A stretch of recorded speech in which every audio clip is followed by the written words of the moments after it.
My name is Brandon Miller. I'm Melissa Miller.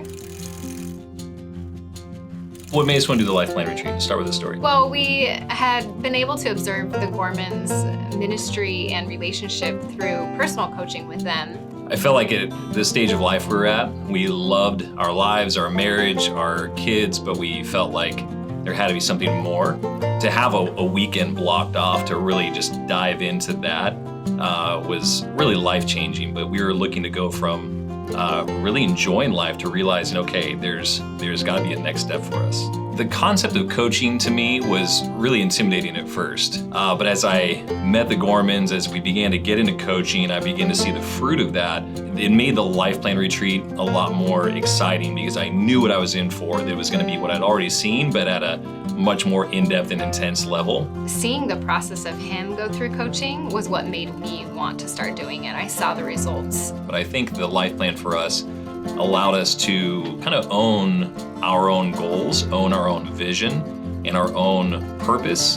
The biggest takeaway from me too was if we don't know the specifics of the vision yet, there are some overarching principles that we can continue to move forward toward in the meanwhile. The discovery process was amazing in figuring out our mission statement and our core values, our vision statement with the Gormans, because it wasn't trying to come up with something out of thin air or be creative or just throw some words together. It was really strategic, and it looked at the evidence in our lives that we had already seen, and it helped us get to the end of it and feel like, well, that was so obvious. Yeah, it was really interesting to look back at our history, and we went through really refreshing to remember where we'd come from and the lessons we've learned along the way. I think the discouraging thing about a lot of marriage ministries was that it left the room feeling a little heavy when you walked away. What was really refreshing to have the Gormans come and host a marriage conference at our church was that there wasn't this heaviness at the end of it. It was uniting couples towards a common purpose, and I felt like they left feeling more alive. I think there's times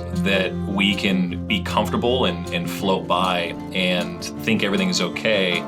But ultimately, I've learned that you have to either invest into yourself or we react to challenges. And so this for us to set aside the time and invest in the finances was so valuable. To carve out the time and make that investment, I know has given us huge clarity in the future, and I know that it will allow us to really progress toward our authentic and real goals, not someone else's. The Bible says where your treasure is, there your heart is also, and so we want to see that play out in our marriage.